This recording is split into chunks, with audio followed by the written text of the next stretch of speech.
नारद जी ने ब्रह्मा जी से पूछा, हे ब्राह्मण, भगवान शंकर ने पार्वती जी से विवाह करने के पश्चात कैलाश जाकर क्या किया? उन परमात्मा शिव को किस प्रकार पुत्र उत्पन्न हुआ? तारकासुर वध किस प्रकार हुआ? ब्रह्मा जी ने कहा, शिव जी के कैलाश पहुँचते ही वहाँ महान उत्सव होने लगा। सब देवगण प्रसन्न होकर अपने अपने स्थान को चले गए। इसके बाद भगवान शंभु पार्वती जी के साथ देवताओं के वर्ष परिमाण के अनुसार 1000 वर्ष तक विहार करते रहे। हर हर महादेव। कुमार कार्तिकेय के जन्म की कथा। ब्रह्मा जी ने कथा प्रसंग सुनाकर कुमार के गंगा से उत्पन्न होने तथा कृतिक आदि 6 स्त्रियों के द्वारा उनके पाले जाने, उन 6 की संतुष्टि के लिए उनके 6 मुख धारण करने और कृतिकाओं के द्वारा पाले जाने के कारण उनका कार्तिकेय नाम होने की बात कही। तदंतर उनके शंकर गिरिजा की सेवा में लाए जाने की कथा सुनाई। फिर ब्रह्मा जी ने कहा, भगवान शंकर ने कुमार को गोद में बैठाकर अत्यंत स्नेह किया। देवताओं ने उन्हें नाना प्रकार के पदार्थ, विद्याएं, शक्ति तथा अस्त्र शस्त्र प्रदान किए। पार्वती के हृदय में प्रेम समाता नहीं था। उन्होंने हर्षपूर्वक कुमार को उत्तम ऐश्वर्य प्रदान किया, साथ ही चिरंजीवी भी बना दिया। हर हर महादेव। तारकासुर संग्राम। इसी बीच देवताओं ने भगवान शंकर से कहा, प्रभो, तारकासुर कुमार के हाथों ही मारा जाने वाला है, इसलिए ही यह पार्वती परिणय तथा कुमार उत्पत्ति आदि उत्तम चरित्र घटित हुआ है। अतः हम लोगों के हितार्थ उसका काम तमाम करने हेतु कुमार को आज्ञा दीजिए। हम लोग आज ही अस्त्र शस्त्र से सुसज्जित होकर तारक को मारने के लिए रण यात्रा करेंगे। ब्रह्मा जी कहते हैं, मुने, यह सुनकर भगवान शंकर का हृदय दयाद्र हो गया। उन्होंने उनकी प्रार्थना स्वीकार करके उसी समय तारक का वध करने के लिए अपने पुत्र कुमार को देवताओं को सौंप दिया। फिर तो शिवजी की आज्ञा मिल जाने पर ब्रह्मा, विष्णु आदि सभी देवता एकत्र होकर तुरंत ही उस पर्वत से चल दिए। उस समय श्रीहरि आदि देवताओं के मन में पूर्ण विश्वास था कि ये तारकासुर का वध अवश्य कर डालेंगे।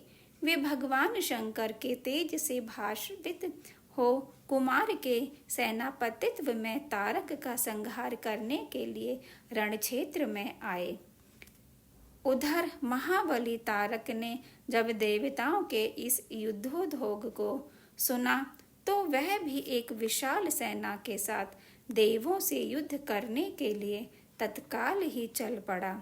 उसकी उस विशाल वाहिनी को आते देख देवताओं को परम विस्मय हुआ। उसी समय भगवान विष्णु आदि संपूर्ण देवताओं के प्रति आकाशवाणी हुई, देवगण, तुम लोग जो कुमार के अधिनायकत्व में युद्ध करने के लिए उद्धत हुए हो, इससे तुम संग्राम में दैत्यों को जीतकर विजयी होगे। ब्रह्मा जी कहते हैं, मुने, उस आकाशवाणी को सुनकर सभी देवताओं का उत्साह बढ़ गया। उनकी युद्ध कामना बलवती हो गई और वे सब युद्ध के लिए आ डटे। इधर बहुसंख्यक असुरों से घिरा हुआ वह तारक भी बहुत बड़ी सेना के साथ वहां आ धमका। भयंकर युद्ध होने लगा। भगवान श्री हरि ने अपने आयुध सुदर्शन चक्र और शार्क धनुष को लेकर युद्ध स्थल में महादैत्य तारक पर आक्रमण किया। तदंतर सबके देखते देखते श्री हरि और तारकासुर में अत्यंत रोमांचकारी महायुद्ध छिड़ गया। तब ब्रह्मा जी ने स्वामी कार्तिक से कहा, हे पार्वती सुत, विष्णु और तारकासुर का यह व्यर्थ युद्ध शोभा नहीं दे रहा है, क्योंकि विष्णु के हाथों इस तारक की मृत्यु नहीं होगी। यह मुझसे वरदान पाकर अत्यंत बलवान हो गया है। हे पार्वती नंदन, तुम्हारे अतिरिक्त इस पापी को दूसरा कोई नहीं मार सकता। तुम शीघ्र ही उस दैत्य का वध करने के लिए तैयार हो जाओ। तारक का संहार करने के निमित्त ही तुम शंकर से उत्पन्न हुए हो। ब्रह्मा जी का यह वचन सुनकर कुमार कार्तिकेय ने प्रसन्नता पूर्वक तथास्तु ऐसा ही होगा कहा तथा वे युद्ध के लिए तत्पर हो गए। कुमार कार्तिकेय के साथ तारकासुर का भयंकर युद्ध होने लगा। सबके देखते देखते कुमार के आघात से तारकासुर सहसा धराशायी हो गया और उसके प्राण पखेरु उड़ गए।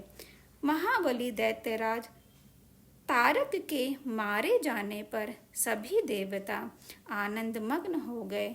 उस समय भगवान शंकर भी कार्तिकेय की विजय का समाचार पाकर पार्वती जी के साथ प्रसन्नता पूर्वक वहां पधारे। स्नेह से युक्त पार्वती जी परम प्रेम पूर्वक अपने पुत्र कुमार को अपनी गोद में लेकर लाड़ प्यार करने लगी। उस समय वहां एक महान विजय उत्सव मनाया गया।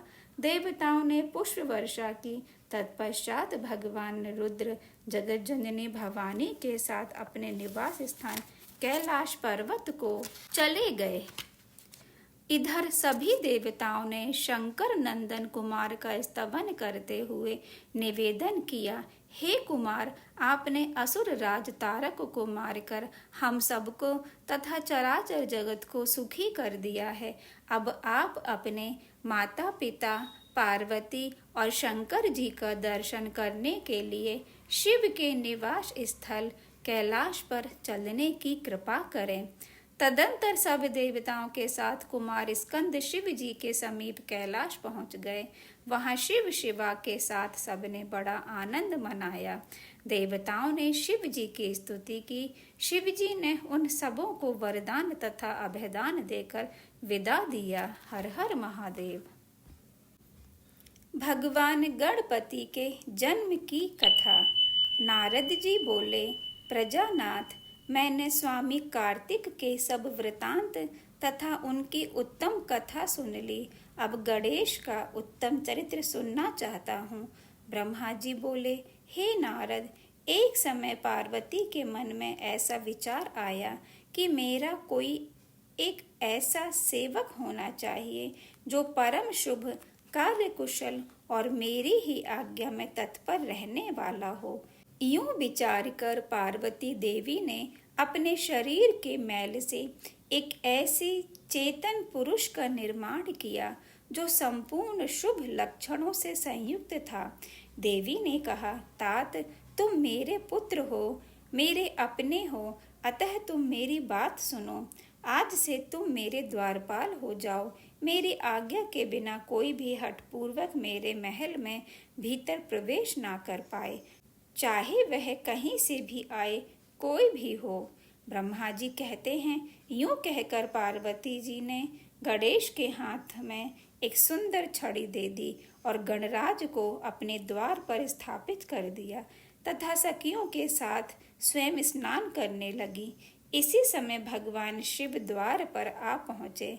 गणेश पार्वती पति को पहचानते तो थे नहीं, अतः बोल उठे, माता की आज्ञा के बिना अभी भीतर मत जाओ, कारण माता स्नान करने बैठ गई हैं। महेश्वर के गण उन्हें समझाकर हटाने का प्रयास कर रहे थे, परंतु गणेश वहां से हटे नहीं। शिव गणों एवं गणेश जी का युद्ध होने लगा, पर वे गणेश को पराजित ना कर सके। तब स्वयं शूलपाणी महेश्वर ने गणेश से युद्ध करना प्रारंभ कर दिया। घोर युद्ध हुआ। अंततोगत्वा स्वयं शूलपाणी महेश्वर ने त्रिशूल से गणेश जी का सिर काट डाला। जब यह समाचार पार्वती जी को मिला तब वे क्रुद्ध हो गईं और बहुत सारे सखियों को उत्पन्न करके प्रलय जैसी स्थिति बना दी। यह देख देव ऋषियों ने भगवती को प्रसन्न करने के लिए प्रार्थना की तो भगवती पराम्बा ने कहा, यदि मेरा पुत्र जीवित हो जाए तो सब ठीक हो जाएगा। भगवान शंकर की आज्ञा अनुसार शिव गणों ने उत्तर दिशा से एक हाथी का सिर लाकर उस धड़ में जोड़ दिया। इसके अनंतर देवताओं ने वेद मंत्रों द्वारा जल को अभिमंत्रित कर उस बालक के शरीर पर छिड़क कर, जिससे वह बालक चेतना युक्त होकर जीवित हो गया। अपने पुत्र को जीवित देखकर पार्वती देवी प्रसन्न हो गई और उन्होंने हर्षातिरेक से उसका मुख चूमा और प्रेम पूर्वक उसे वरदान देते हुए कहा, अब से संपूर्ण देवताओं में तेरी अग्र पूजा होती रहेगी और तुझे कभी दुख का सामना नहीं करना पड़ेगा। ब्रह्मा जी कहते हैं, हे मुने, तदंतर ब्रह्मा, विष्णु और शंकर आदि सभी देवताओं ने मिलकर पार्वती को प्रसन्न करने के लिए गणेश को सर्वाध्यक्ष घोषित कर दिया। शिव जी कहते हैं, हे गिरिजानंदन, विघ्न नाश के कार्य में तेरा नाम सबसे श्रेष्ठ होगा, तू सबका पूज्य है। इतना कहने के पश्चात महात्मा शंकर गणेश को पुनः वरदान देते हुए बोले, हे गणेश्वर, तू भाद्रपद मास के कृष्ण पक्ष की चतुर्थी को चंद्रमा का शुभोदय होने पर उत्पन्न हुआ है, इसलिए इसी दिन से आरंभ करके तेरा उत्तम व्रत करना चाहिए। वहाँ शिवजी ने चतुर्थी व्रत की शास्त्रोक्त विधि तथा उसकी महिमा का वर्णन प्रस्तुत किया। हर हर महादेव। गणेश विवाह की कथा। कुछ समय बीत जाने पर एक दिन शिव पार्वती के मन में यह विचार आया कि हमारे दोनों पुत्र विवाह के योग्य हो गए हैं। उधर गणेश और कार्तिक दोनों पुत्रों में भी विवाह करने की इच्छा प्रबल होने लगी। पहले विवाह हमारा होना चाहिए, दोनों ने यह इच्छा व्यक्त की। शिव पार्वती ने कहा, सुपुत्रों, हम लोगों ने पहले से एक ऐसा नियम बना रखा है कि जो सारी पृथ्वी की परिक्रमा करके पहले लौट आएगा, उसी का विवाह पहले होगा। माता पिता की यह बात सुनकर महाबली कार्तिकेय अपने स्थान से पृथ्वी की परिक्रमा करने के लिए चल दिए, परंतु गणेश वहीं खड़े रह गए। वे मन में विचार करने लगे कि परिक्रमा तो मुझसे हो नहीं सकेगी, अब मैं क्या करूं? गणेश जी ने अपने माता पिता शिव पार्वती को सुंदर आसन पर बिठाया और विधि पूर्वक उनकी पूजा कर 7 परिक्रमाएं संपन्न की और निवेदन किया कि शास्त्रों के अनुसार मेरी पृथ्वी परिक्रमा पूर्ण हो गई, अतः मेरा विवाह पहले कर देना चाहिए। भगवान शिव ने गणेश जी की बात स्वीकार कर ली और सिद्धि एवं बुद्धि के साथ गिरिजानंदन गणेश जी का विवाह संपन्न हो गया। उनकी सिद्धि नामक पत्नी से क्षेम और बुद्धि से लाभ नामक पुत्र हुआ। हर हर महादेव। कुमार का क्रोंच पर्वत पर जाना। इधर नारद ने कार्तिकेय को माता पिता के द्वारा छल करने की बात कहकर उन्हें भड़काया। कुमार स्कंद माता पिता को प्रणाम कर क्रोधाग्नि से जलते हुए शिव के मना करने पर भी क्रोंच पर्वत पर चले गए और तभी से वे आज भी वहीं पर हैं। ब्रह्मा जी कहते हैं, हे देवर्षि, उसी दिन से लेकर वे शिव पुत्र कार्तिकेय कुमार ही रह गए। कृत्तिका नक्षत्र युक्त कार्तिक पूर्णिमा तिथि में जो व्यक्ति कुमार का दर्शन करता है, उसके पाप भस्म हो जाते हैं और उसे मनोवांछित फल की प्राप्ति हो जाती है। स्कंद का वियोग होने पर उन्हें सुखी करने के लिए शिव पार्वती स्वयं अपने अंश से क्रोंच पर्वत पर गए। वहाँ मल्लिकार्जुन नामक ज्योतिर्लिंग है, आज भी वहाँ उनके दर्शन होते हैं। पार्वती सहित उन शिव को आज्ञा जानकर वे कुमार विरक्त होकर वहाँ से अन्यत्र जाने को उद्यत हो गए। देवताओं और मुनियों के बहुत प्रार्थना करने पर भी वे कार्तिकेय उस स्थान से 3 योजन दूर हटकर निवास करने लगे।